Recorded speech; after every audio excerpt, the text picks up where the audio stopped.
그래도 대출이 안 내려가네요. 대출금리가 안 내려갑니다. 우리가 이 기준금리가 3.5에서 3.0으로 내렸기 때문에 이 대출금리가 내려갈 줄 알았단 말이에요. 근데 막상 이 새해가 되고 보니까 여전히 대출금리는 이 높은 상태입니다. 안 내려가네요. 이게 뭔가 싶은 거죠. 앞으로 우리가 살아가며 이제 당분간 최소 몇 년간은 답이 없다. 대출금리 안 내려간다. 살아가는 삶이 빡빡하다. 이렇게 인정하고 이제 지내야 될 것 같습니다. 되게 상황이 안 좋죠.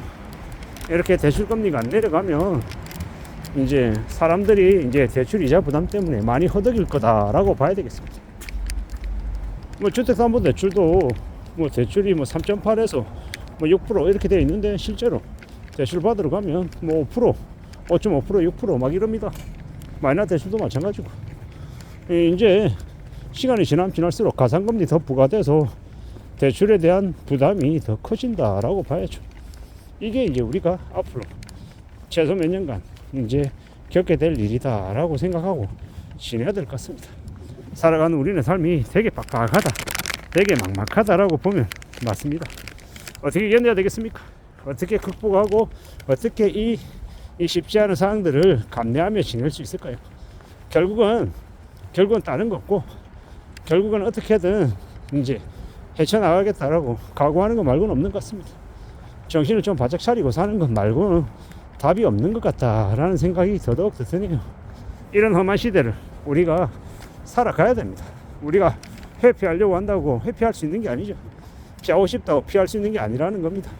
그러면요, 결국은 더 힘겨운 일을 겪게 된다라는 거, 더 어려워진다라는 걸 받아들이고 살아가야 되는 거죠.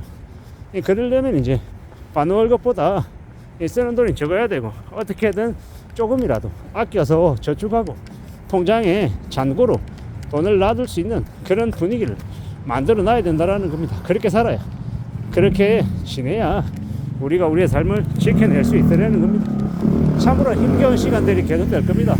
많이 어려워질 거다라는 겁니다. 정신을 바짝 차리고 지내야 되고 좀 더 각오를 다져야 됩니다. 그렇지 않으면 힘들다라는 겁니다. 가만히 있는데 그냥 나아지는 거 없죠. 이 남들은 다 쉽게 부자가 되고 쉽게 5억 10억 땡긴다라고 얘기하는데 현실 세계에서 그런 일이 잘 일어나지 않습니다. 현실 세계에서 5억 10억이 아니라 5천만 원 1억 모으기도 힘들고요. 시의 차익으로 몇 억을 남긴다라고 하면 정말 큰 복인 거죠. 그런 걸 너무도 쉽게 너무 만만하게 얘기하는 이들이 되게 많아요. 그런 이들이 무수히 많이 얘기하는 가짜죠. 그런 말에 놀아나면 안 되겠다라는 말씀도 좀 같이 드리고 싶은 겁니다. 살아가는 지금의 시대가 꽤나 힘겹기 때문에 우리는 더욱더 정신을 차리고 살아가야 됩니다. 쉽지 않다라는 걸 명심해야 되는 거죠. 인정해야 되고 대비해야 되고 두려움을 가져야 됩니다. 함부로 소비하는 걸 쉽게 생각하면 안 되겠다라는 말씀을 드립니다. 쉽고 만만하게 생각하면 그로 인한 이 충격을, 화를 나와 나의 가족이 뒤집어 쓸 수 있다는 걸 명심해야 됩니다. 참으로 힘겨운 시기, 힘든 때를 지금 우리가 살아가고 있습니다. 그렇기 때문에 더 조심해야 되고 더 잘 살펴볼 필요가 있습니다. 가만히 있는데 쉽게 돈 벌리는 일이 어디 있습니까? 우리가 보통의 사람들 80%인지 85%인지 좀 헷갈리는데, 월급 이제 250만원에서 350만원 이내 받는 사람들이 대부분의 사람들이다라는 겁니다. 물론 뭐 상위 5%, 10% 안에 들어가면 연봉 억도 받고 실수령액으로 650, 뭐 700 이렇게 받겠죠. 근데 그런 사람들은 평범한 사람이라고 얘기하기 조금 어렵고 보통의 범주보다는 조금 위에 있는 사람들이죠. 그런데 그런 사람들조차도 무리하게 빚지면요, 답 없습니다. 정말 빡세다라는 겁니다. 남편이나 아내나 둘 다 연봉을 1억 5천씩 받아도 실수령액으로 둘이 합쳐가지고 천몇백만 원 받아도 참 희한한 게요, 딱 그 수준에 준하는 대출을 받거든요. 그러면 결코 사는 게 넉넉하지 않다라는 거죠. 여유롭지 않다라는 겁니다. 이게 참 희한한 세상이더라고요. 살아가는 게, 산다라는 게 다 괜찮고 다 여유롭고 다 좋을 것 같지만 그렇지 않더라는 겁니다. 내 생각대로 내 뜻대로 세상이 흘러가지 않는다라는 걸 인정하고 돌발 상황을 대비하며 지내야 되는데, 그러지 않다 보니까 되게 뭔가 이제 일이 꼬이는 경우가 많이 발생하죠. 우리는 앞으로도 더욱 조심하며 살아야 되고 더욱더 현명하게 살아갈 독리를 해야 됩니다. 그렇게 각오하고 움직이며 지내야, 그래야 이 힘든 일들이 조금이라도 이제 줄어드는 거죠. 막막하고 힘든 일들이 너무 많습니다. 함부로 경거망동하고 함부로 까불어대면 안 된다라는 말씀을 드립니다. 이 시대를 어떻게 살아내야 되겠습니까? 어떻게 살아가야 되겠습니까? 그 어느 누구도 대신해 주지 않고 도와주는 거 없다라고 생각해야 됩니다. 누군가가 나를 도와줄 거라고 함부로 생각하고 못 모르고 까불어대다가 되려 사기당하는 경우가 너무 많습니다. 그래서 더욱더 염려하고 의심하고 조심하며 살아가자라고 말씀드리고 싶습니다.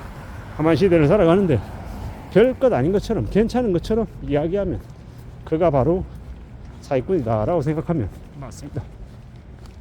험한 시대를 살아가고 있기 때문에 이 험한 이 시국을 어떻게 헤쳐나가야 되겠냐라는 겁니다. 어떻게 대비하며 지낼 수 있겠는지 살펴봐야 합니다. 참으로 막막하고 참으로 힘든 일들이 계속 반복될 겁니다. 그러므로 좀 더 염려하고 대비하고 두려움을 가지고 사는 게 맞다라는 겁니다. 그래야 살아갈 수 있다라는 겁니다. 대출이자 6% 넘어가면 부담이 매우 큽니다. 불과 몇 년 전만 해도 대출이자 1.8%, 1.9%에도 대출을 받았던 것 같은데 이제 그게 거짓말처럼 과거가 되어버렸습니다. 앞으로 우리가 살아가는 이 시대는 더욱더 살아가는 게 쉽지 않을 터이니 좀 더 마음을 굳게 먹고 좀 더 대비를 하고 좀 더 내 피부를 생활을 해야 될 것 같습니다. 내 피부하고 아끼고 절약하는 모습을 갖춰놔야 그래야 삶이 지켜질 것 같습니다. 삶을 지킨다라는 게 별거 아닌 것 같지만 현실 세계에서 가족의 생계를 책임진다라는 건 아주 대단한 일입니다. 우리가 눈을 뜨고 출근하고 하루 일과를 마치고 퇴근하고 이러는 게 얼마나 고맙고 감사한 일인지 잘 모르는 사람들이 많습니다. 철없는 사람들, 건너떨어서 아우디 끌고 다니고 벤츠 끌고 다니면서 되게 폼 잡고 다니는 인간들 중에 빚쟁이들 많습니다. 함부로 그런 정신 나간 짓거리 하는 사람들이 아닌 성실하게 착실하게 사는 삶의 주인이 되어야겠습니다.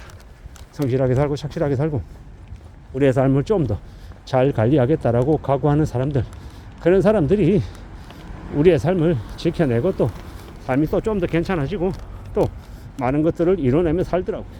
그런 각오로 그런 마음으로 지내야 되겠다라는 말씀을 드립니다. 살아가는 지금의 시대가 참으로 힘들다라는 거, 어렵다라는 걸 명심하고 지내야 됩니다. 가만히 있는데 누가 나에게 호의를 베푼다 의심해야 됩니다. 그런 일 없습니다. 그리고 나에게 어떻게든 와서 좋게 얘기하고 하는 사람들은 어떤 사람들입니까? 영업팔이거나 사기꾼이거나 둘 중에 하나입니다. 좀 더 조심하고 대비하며 살아가는 것 더욱 명심하며 지내야 되겠다라는 말씀을 드리면서 마실까 합니다. 이상입니다.